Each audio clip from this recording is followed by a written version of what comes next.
उठो, जागो और तब तक मत रुको जब तक अपने लक्ष्य की प्राप्ति ना हो जाए।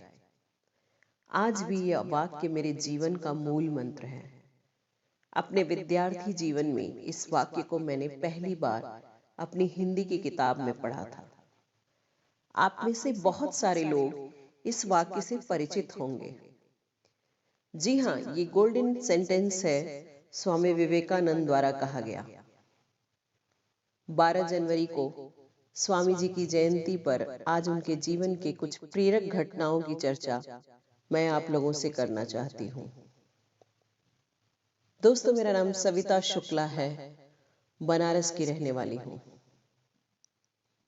12 जनवरी 1863 भारत की भूमि को वो नायाब हीरा मिला जिसकी चमक आज भी फीकी नहीं पड़ी और ना कभी पड़ेगी।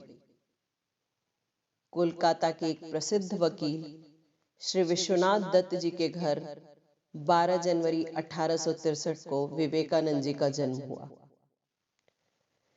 देश में अंग्रेजी शासन होने की वजह से समाज के प्रतिष्ठित लोगों में अंग्रेजियत का माहौल था। विश्वनाथ दत्त जी की जीवन शैली भी साहबों जैसी थी। विवेकानंद जी का बचपन का नाम नरेंद्र था। नरेंद्र की माताजी श्रीमती भुवनेश्वरी देवी बहुत ही धार्मिक महिला थी। सनातन धर्म को मानने वाली इस सादगी पसंद महिला के जीवन को अंग्रेजी तौर तरीके छू भी नहीं पाए थे। नरेंद्र का बचपन से ही धर्म के प्रति झुकाव बढ़ता जा रहा था और जब वे 18 वर्ष के हुए तो इसी दौरान उनकी मुलाकात दक्षिणेश्वर के काली मंदिर के पुजारी तथा मां काली के परम भक्त स्वामी रामकृष्ण परमहंस से हुई। नरेंद्र ने उन्हें अपना गुरु बना लिया तथा आजीवन ब्रह्मचारी रहने का व्रत लिया। अपने गुरु के विचारों को लोगों तक पहुंचाने और मानव जाति की सेवा के लिए उन्होंने 1 मई 1897 को रामकृष्ण मिशन की स्थापना की। 1893 में शिकागो में हुए धर्म सम्मेलन में इन्होंने भारत का प्रतिनिधित्व किया। कहा जाता है कि अपने भाषण की शुरुआत उन्होंने मेरे प्रिय अमेरिकी भाइयों और बहनों के संबोधन से जैसे ही किया, पूरा सभागार तालियों की गड़गड़ाहट से गूंज उठा। उन्हें अपनी संस्कृति और सभ्यता से इतना प्रेम था कि वो विदेशों में जब भी कहीं जाते लोग उनसे हाथ मिलाकर हेलो कहते तो वो दोनों हाथ जोड़कर प्रणाम करते और कहते कि लोग अपनी परंपराओं का पालन कर रहे हैं तो हमें भी अपनी परंपराओं का पालन करना चाहिए। शिकागो के सम्मेलन में स्वामी जी के भाषण के बाद एक महिला उनके पास आई और बोली, स्वामी जी, मुझे आपसे विवाह करना है। स्वामी जी हैरान थे, बोले, क्यों?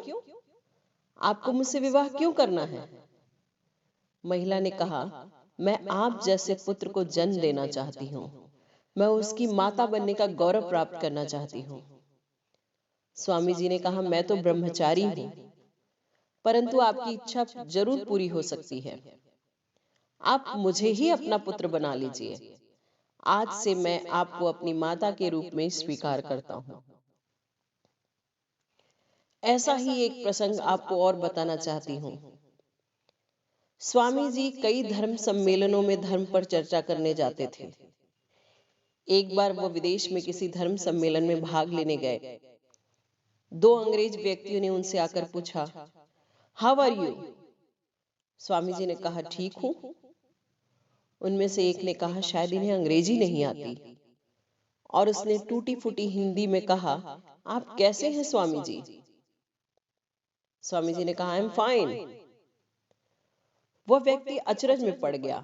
उसने कहा, जब मैंने आपसे इंग्लिश में पूछा तो आपने हिंदी में जवाब दिया, और जब मैंने आपसे हिंदी में पूछा तो आपने इंग्लिश में। ऐसा क्यों? स्वामी जी बोले, आपने मेरी माता का सम्मान किया तो मैंने भी आपकी माता का सम्मान किया। ऐसे थे हमारे विवेकानंद जी, जिन्हें हिंदी और हिंदुस्तान दोनों से अगाध प्रेम था। 4 जुलाई 1902 को मात्र 39 वर्ष की आयु में स्वामी जी ने इस संसार को अलविदा कह दिया। गुरु रविंद्रनाथ टैगोर जी ने एक बार कहा था कि भारत को यदि जानना चाहते हो तो विवेकानंद को पढ़ो। सादगी और प्रेरणा से भरा हुआ जीवन, ऐसा सुंदर जीवन इतनी कम आयु के लिए स्वामी विवेकानंद जी ने जिया।